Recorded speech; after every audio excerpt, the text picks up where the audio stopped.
Hindi na kita nakita mula pa nung umaga. Akala ko ikakasal ako nang hindi na ulit kita makikita. Hindi ko alam kung bakit gusto ko pa makita ang pangit mong mukha.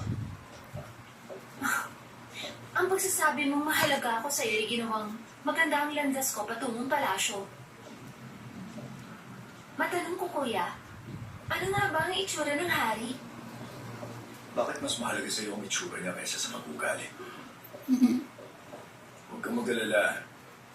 Ang itsura ang mapapangasawa mo. Totoo ba yan, kuya? Ano bang itsura ko? Mukha ba ako maganda?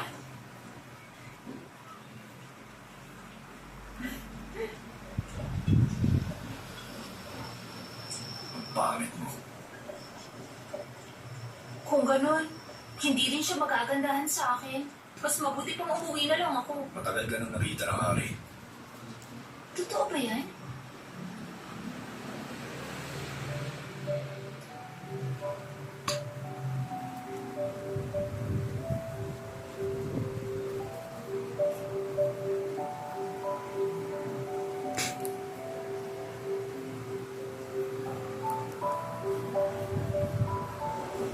Oo, siya yung nagnilining ng mukha. Pinuntahan niya pala ako. Ano sinabi niya tungkol sa akin? Ang sabi niya, pangit ka raw.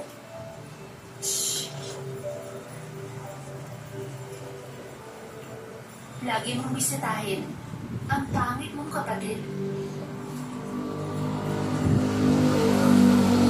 Madalas makapagtima ang kuya mo. Handa ka dapat sa hindi magandang balita. Alam ko yun, kuya. Huwag mo akong alalahanin. Mamumuhay ako ng masaya.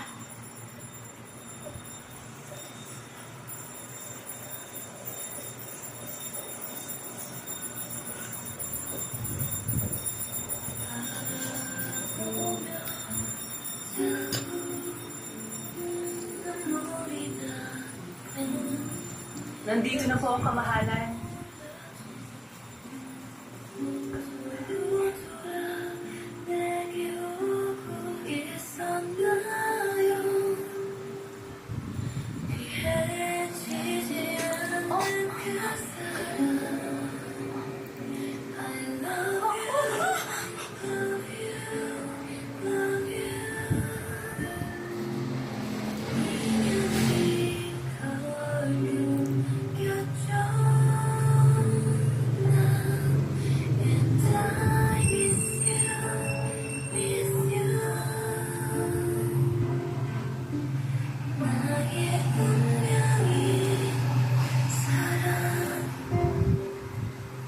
Mabigat ka pa na.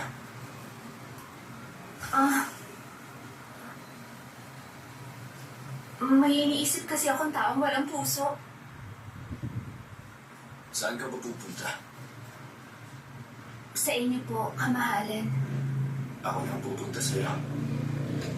Mas maganda kung magdadagpo tayo.